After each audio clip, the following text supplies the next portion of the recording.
তোমাকে সমাজসেবক হতে হবে, তোমাকে রাষ্ট্রনায়ক হতে হবে, তোমাকে ডাক্তার হতে হবে, তোমাকে ইঞ্জিনিয়ার হতে হবে, তোমাকে বড় হতে হবে, এভাবে সত্য বলে বলে বাচ্চাকে খাওয়াবে। আপনি আপনার সন্তানের হক আদায় করেন নাই, এই জন্য তো আজকে আপনার সন্তান আপনার হক আদায় করতেছে না। তুমি আমাকে একটা ভালো মা দাও, আমি তোমাকে একটা ভালো জাতি দেব। কথা বলেন ঠিক কিনা? পাক রব্বুল আলামিন মুমিন নর নারীকে ডেকে বলতেছেন, ইয়া আইয়ুহাল্লাযীনা আমানু, হে ঈমানওয়ালারা, কু আনফুসাকুম, তোমরা নিজে বাঁচো, ওয়া আহলিকুম, তোমাদের পরিবারকে বাঁচাও, নারা, আগুন থেকে, ওয়াকুদুহান নাস ওয়াল হিজারা, এমন জাহান্নাম, এমন আগুন যার ইন্ধন হবে মানুষ, যার ইন্ধন হবে পাথর। লা, এখানে এমন ফেরেশতা নিযুক্ত করা আছে। আল্লাহ পাক রব্বুল আলামিন বলেন, এই ফেরেশতারা এমন কঠোর হৃদয়ের, গিলাদুন শিদাদুন লা ইয়াসুনাল্লাহ, তারা খুব পাষাণ হৃদয়ের।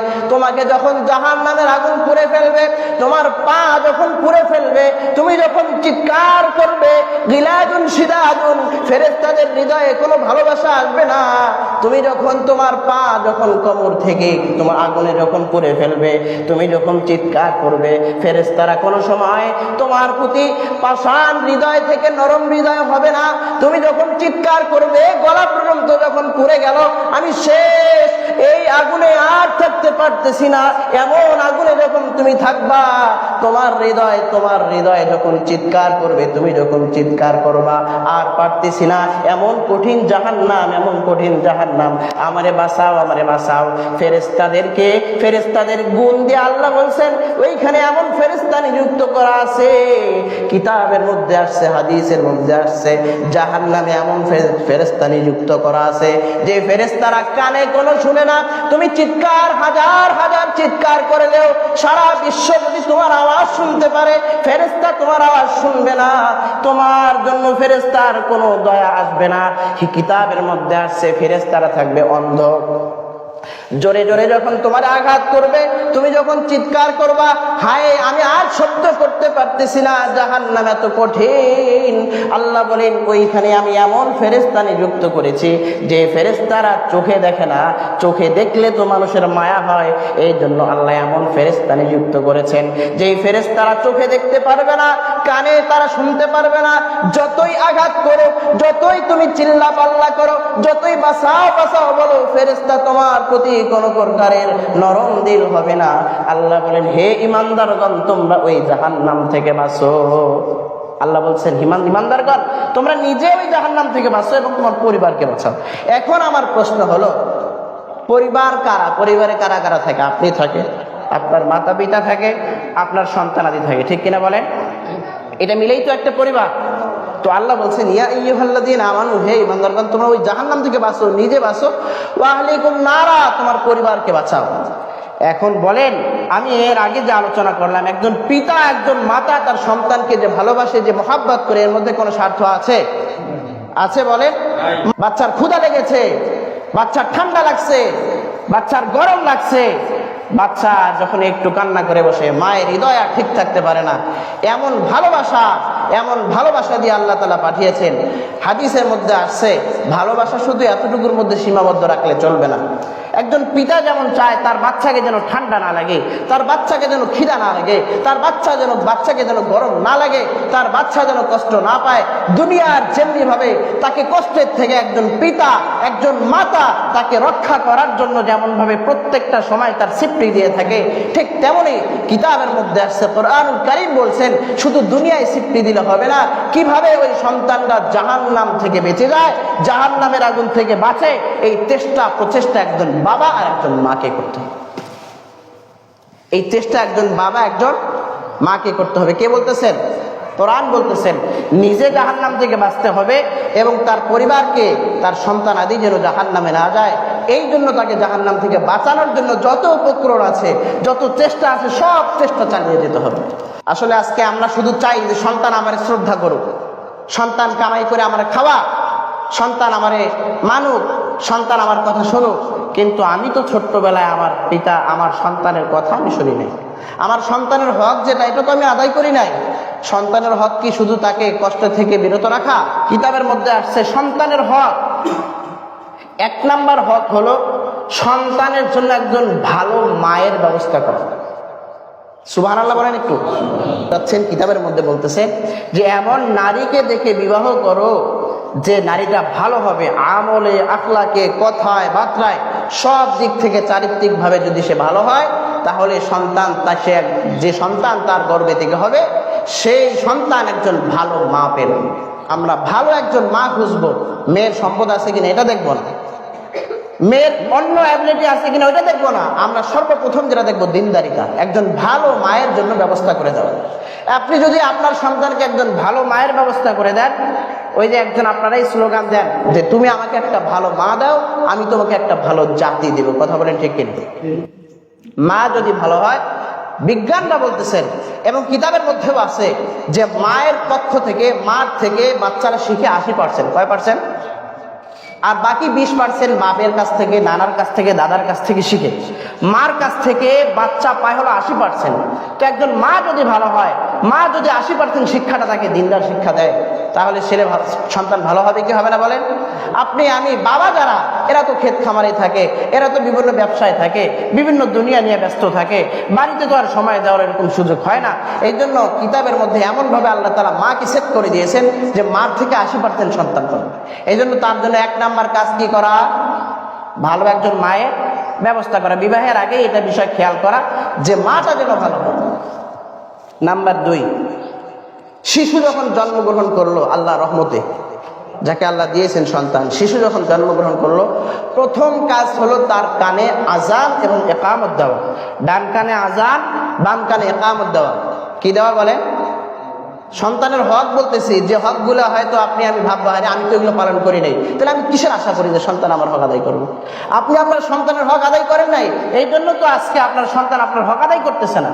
বাকি অনেক সময় ব্যতিক্রমও হয়ে থাকে যে পিতা তার সন্তানের হক আদায় করেছেন, কিন্তু কোনো কারণে সন্তানটা দুষ্ট হয়ে গেছে, আদায় করে না। কিন্তু 100তে 100 এটা যে কোনো পিতা মাতা যদি তার সন্তানের হক আদায় করে, তার সন্তান বাধ্য থাকবে, আল্লাহ ওই সিস্টেমেই বানাই দিবেন যে তার পিতা মাতার কোনো সময় অবাধ্য হবে না।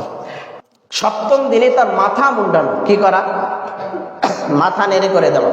অনেক সময় ডাক্তাররা এখন বলে থাকে যে মাথা নেড়ে করলে ব্রেনের সমস্যা হবে, না, এটা ভুল তথ্য। বর্তমান আরো বিজ্ঞান বলতেছেন যে যারা 7ম দিনে তার সন্তানের মাথা কামায় দেয় না, মাথার চুল, হাতের নখ, পায়ের নখ ফালায় না, ওই সন্তানটা যত দুনিয়া থাকবে তত রোগ নিয়ে থাকবে। কি নিয়ে থাকবে? মাথায় যাদের 7ম দিনে চুল ফালানো হয় না, মাথায় ঘা, পেছরা, অনেক কিছু জীবাণু থেকে যায়। এটা একটা জীবাণু। রাসূলুল্লাহ সাল্লাল্লাহু আলাইহি সাল্লাম হাদিসের মধ্যে বলছেন যে 7ম দিনে বাচ্চার জন্য আকিকা করা এবং তার থেকে কষ্টদায়ক বস্তুগুলি ফালাই দেওয়া। কষ্টদায়ক বস্তু যারা বুঝিয়েছেন, মাথার চুল, হাত পায়ের নখ। যদি কষ্টদায়কই না হয়, রাসূল কি বলতেন বলেন? পৃথিবীর মধ্যে সবচেয়ে বড় ডাক্তার কে বলেন? কে? রাসূলুল্লাহ সাল্লাল্লাহু আলাইহি সাল্লাম পৃথিবীর মধ্যে সবচেয়ে বড় ডাক্তার। উনি বলেছেন 7ম দিনে সন্তানের মাথা মুন্ডিয়ে দিবা। তারপরে 3 নাম্বার, তার সুন্দর একটা নাম রাখা। আমরা নাম রাখি, এমন নাম যদি আগে পরে মোহাম্মদ আর মোসাম্মদ না থাকতো, হিন্দু আর মুসলিম পার্থক্য করা তো দূরের কথা, ছেলে নামে এটাই পার্থক্য করা যাইতো না। কথা বলে ঠিক কিনা? অনেক নাম এমন আছে, যেমন একজনের নাম কারো যদি থাকে কষ্ট পাবেন না, মিশকাত। অনেক ছেলের নামও আছে, মেয়ের নামও আছে। এখন সামনে যদি মোহাম্মদ না থাকে বা মোসাম্মদ না থাকে, আপনি বুঝতে পারবেন ছেলে নামে। বলেন, এমন অনেক নাম আছে, রিপন মন্ডল, অনেক হিন্দুর নাম, ঠিক না? কারো নাম থাকলে মনে কষ্ট নেবেন না। তো এমন অনেক নাম আছে যেগুলোর অর্থ ও জানে না যে কি অর্থ। অনেকে নাম রাখছে নার, মানে আগুন। অনেকে নাম আছে জাহান্নাম, মানে এমন কিছু আরবি নাম রাখছেন যে ভালো মনে করে যে কোরআনে কারিমা আছে এই জন্য নাম রাখবো। কিছু এমন আরবি শব্দ ব্যবহার করছেন যেগুলোর অর্থ হলো আগুন, যেগুলোর অর্থ হলো সত্য, যেগুলোর অর্থ হলো আযাব, যেগুলোর অর্থ হলো শয়তান। আচ্ছা বলেন, এই নামগুলো যদি রাখে তাহলে কি তার সহি নাম রাখা হলো? হাদিসের মধ্যে আসছে নামের প্রভাব আছে। রাসূলুল্লাহ সাল্লাল্লাহু আলাইহি সাল্লামের কাছে কেউ আসলে জিজ্ঞাসা, তোমার নাম কি? যদি ভালো নাম বলতো আলহামদুলিল্লাহ, খারাপ নাম হলে পরিবর্তন করে দিতেন। একজন ব্যক্তি আসছেন, রাসূল সাল্লাল্লাহু আলাইহি সাল্লাম তাকে জিজ্ঞাসা করলেন, তোমার নাম কি? বলে, আমার নাম অমুক। বলে, না, এই নামের অর্থ তো খারাপ। বলে, না, আমার বাপ রাখছে মহব্বত করে, এই নাম আমি পরিবর্তন করবো না। পরবর্তীতে হাদিসে আসছে যে ওই সন্তান, ওই যে লোকটাকে রাসূল সাল্লাল্লাহু আলাইহি সাল্লাম নাম পরিবর্তনের কথা বলেছিল, তার জীবদ্দশায় সবসময় কষ্ট, সবসময় কঠিন, সবসময় মুসিবত, বালা মুসিবত লেগেই থাকে। এই জন্য নামেরও একটা প্রভাব আছে। নামের মধ্যে সবচেয়ে সুন্দর নাম হাদিসের মধ্যে আসছে আব্দুল্লাহ আর আব্দুর রহমান, এই দুইটা নাম আল্লাহর কাছে সবচেয়ে প্রিয়। এই জন্য সন্তানের হক দুনিয়ায় আসার পর 3 নম্বর হক হলো সুন্দর নাম রাখা। 4 নম্বর হক আকিকা করা। 7ম দিনে ছেলে হলে 2টা, মেয়ে হলে 1টা। অর্থনৈতিক অবস্থা যদি সচ্ছল না হয় ছেলের জন্য 1টা দিতে পারে, 1টা খাসি অথবা 2টা খাসি। ছেলের জন্য 2টা খাসি, মেয়ের জন্য 1টা, ছেলের জন্য 1টা দেওয়ার অনুমতি আছে। 7ম দিনে এটা করতে হবে। 7ম দিনে না হলে 14 দিনের মাথায়, 14 দিনে না পারলে 21 দিনের মাথায়। এরপরেও যদি জীবনে কোনো এক সময় করতে চায় করতে পারবে, হক আদায় হবে, ঠিক আছে, কিন্তু সঠিক নিয়ম পালন করা হলো না, মুস্তাহাব ছুটে গেল। 5 নম্বর, সন্তান দুনিয়ায় আসার পরে তাকে যে আমরা খাদ্য গ্রহণ করাবো, এই খাদ্যটা হালাল খাদ্য, হারাম খাদ্য থেকে বিরত রাখতে হবে। কি করতে হবে? হারাম খাদ্য থেকে সন্তানকে বিরত রাখতে হবে।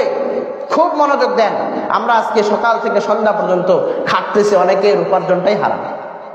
এই মাথার ঘাম পায়ে ফেলে আপনি উপার্জন করতেছেন সুদের টাকা নিয়ে, সুদের সাথে জড়িত, ঘুষের সাথে জড়িত, আপনি অন্যায়ের সাথে জড়িত, আপনার টাকাটা, অর্থটা হারাম। আপনি বলেন ওই হারাম খাদ্য আপনার সন্তানকে খাওয়ালে, হারাম খাবার যে সন্তানের ভিতরে ঢুকবে, ওই সন্তান কি আপনাকে বড় হলে, সন্তান যদি বড় হয় আপনাকে কি শ্রদ্ধা করবে? কারণ আপনি তাকে হারাম খাওয়াইছেন, আল্লাহর বিধান সেখানেই পালন করেননি, তাকে আপনি হারাম খাওয়াইছেন। এজন্য সন্তানকে হারাম খাদ্য থেকে বিরত রাখতে হবে। 6 নম্বরে, দুনিয়ায় আসার পরে তাকে মিথ্যা পরিহার করতে হবে। আমরা অনেক সময় দেখা যায় সন্তান ঘুমায় না, ভাত খায় না, খাবার খায় না, এজন্য কি করি? বাবা তাড়াতাড়ি খাও, না হলে ওই যে পাগলা আসতেছে। হাদিসের মধ্যে আসছে, কিতাবের মধ্যে আসছে, এইভাবে মিথ্যা শেখানোটাও হারাম। এটাও বলা যাবে না। সত্য বলেন, তাকে সত্য বলে উৎসাহিত করেন। বাবা খাও, না খেলে তো তুমি বড় হতে পারবা না, তোমাকে বড় হতে হবে, তোমাকে সমাজ সেবক হতে হবে, তোমাকে রাষ্ট্রনায়ক হতে হবে, তোমাকে ডাক্তার হতে হবে, তোমাকে ইঞ্জিনিয়ার হতে হবে, তোমাকে বড় হতে হবে। এভাবে সত্য বলে বাচ্চাকে খাওয়াবে। বাবা না খাইলে পাগলা আসবে, তোমার নানু আসতে খেয়ে ফেলবে। তাহলে বাচ্চা কি শিখলো সেখান থেকে? বলেন, মিথ্যা শিখলো, অন্যকে না দেওয়া শিখলো। এটা শেখানো যাবে না। এই জন্য তাকে সত্য বলার প্রতি উৎসাহিত করা, এবং মিথ্যা বলিয়ে ঘুম পাড়ানো, মিথ্যা বলিয়ে কান্না থেকে চুপ করানো, মিথ্যা বলে খানা খাওয়ানো, এগুলোর থেকে বিরত রাখতে হবে।